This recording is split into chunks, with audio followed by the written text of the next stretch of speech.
नमस्कार दोस्तों। आज मैं एक बहुत ही महत्वपूर्ण विषय लेकर के आप लोग से बात करने जा रहा हूँ, जो है ब्लीडिंग हेमरॉइड्स और non bleeding haemorrhoids. Bleeding haemorrhoids को जो हेमरॉइड्स होता है, पाइल्स होता है, वो जिसमें ब्लड जाता है। ब्लड जाने से क्या है, उसको मेडिकल टर्म में ब्लीडिंग हेमरॉइड्स बोलते हैं। और ब्लीडिंग हेमरॉइड्स में क्या है कि बहुत सारा जलन भी होता है, दर्द भी होता है, एरिया रेक्टम के आसपास में पूरा सूजन भी हो जाता है, जिसकी वजह से बहुत तकलीफ होता है पेशेंट को। वैसे केस में क्या नहीं खाना चाहिए, तो खाने में क्या है, मसाला वाला सामान उनको परहेज करना होगा। उसके बाद ये जो है आपको अदुआ, अदरक का प्रयोग खाना में, जैसे मीट वगैरह में अदरक का प्रयोग ज़्यादा होता है, वो अदरक का प्रयोग नहीं करना है। उसके बाद बहुत सारा फास्ट फूड में है, जैसे चाउमीन वगैरह, इसको नहीं लेना है, क्योंकि वहाँ गरम मसाला रहता है। गरम मसाला जा कर के उसको तकलीफ़ देगा। और अदुआ का प्रयोग बिल्कुल नहीं करना है। और मैं अपना पर्सनल एक्सपीरियंस आप लोग से शेयर करता रहा हूँ।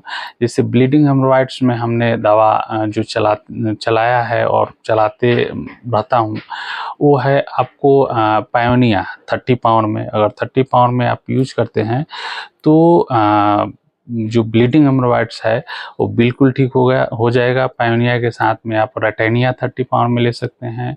उसके बाद कोलिनसोनिया है, और कोलिनसोनिया में स्पेशल जो मेरा एक कॉम्बिनेशन है, जो है कोलिनसोनिया के साथ आप नक्स भूमिका यूज कर दें, कोलिनसोनिया के साथ एलोसॉक यूज कर दें।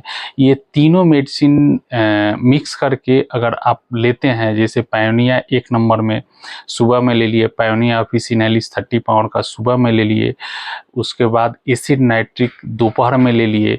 उसके बाद 3 नंबर में जो है कोलिनसोनिया, कोलिनसोनिया के साथ में एलोसॉक, एलोसॉक के साथ में नक्स भूमिका भी अगर आप मिक्स कर लेते हैं तो बहुत ही अच्छा रिजल्ट आएगा। और तीनों को, जैसे 1 नंबर पायोनिया को सुबह लेना है, 2 नंबर एसिड नाइट्रिक को दोपहर में लेना है, और 3 नंबर जो है, जो कॉम्बिनेशन 3 मेडिसिन को मिला करके बन रहा है, वो आप शाम को लें। ये तीनों 10-10 बूंद करके लेना है। उसके साथ बायो कॉम्बिनेशन 17 जो आता है, ये बायो कॉम्बिनेशन 17 का 4 गोली सुबह में लेना है, 4 गोली दोपहर को लेना है, और 4 गोली शाम को लेना है।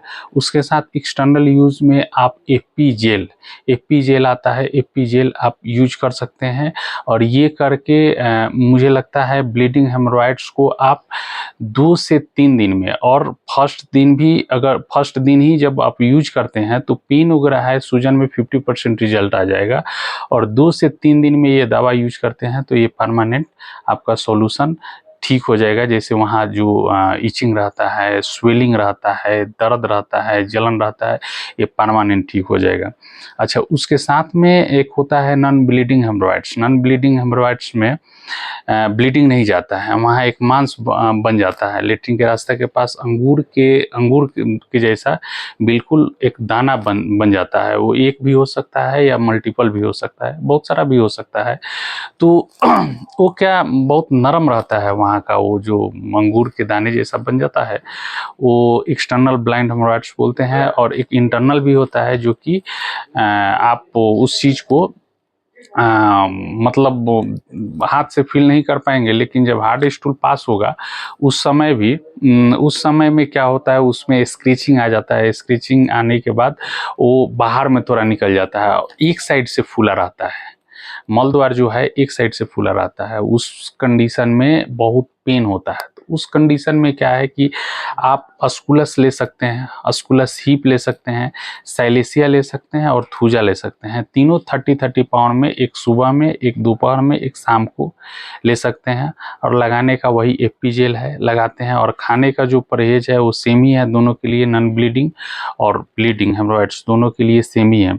नॉन ब्लीडिंग और ब्लीडिंग हेमरॉइड्स में जो परहेज है वो आपको जैसे अदरक नहीं लेना है, गरम मसाला का प्रयोग कम करना है, ये सब नहीं करना है। और ऐसे करते हैं आप 2 से 3 रोज। हालांकि नॉन ब्लीडिंग हेमोरॉइड्स जो होता है, जिसमें ब्लाइंड हेमोरॉइड्स जिसको बोलते हैं, जिसमें मांस बने रहते हैं, उसमें थोड़ा टाइम लगता है, 2 से 3 महीना। जैसा ये अस्कुलस हीप, उसके बाद सैलेसिया और थूजा का प्रयोग करते हैं तो ये परमानेंट ठीक हो जाएगा, लेकिन इसमें 2 से 3 महीना टाइम लगता है।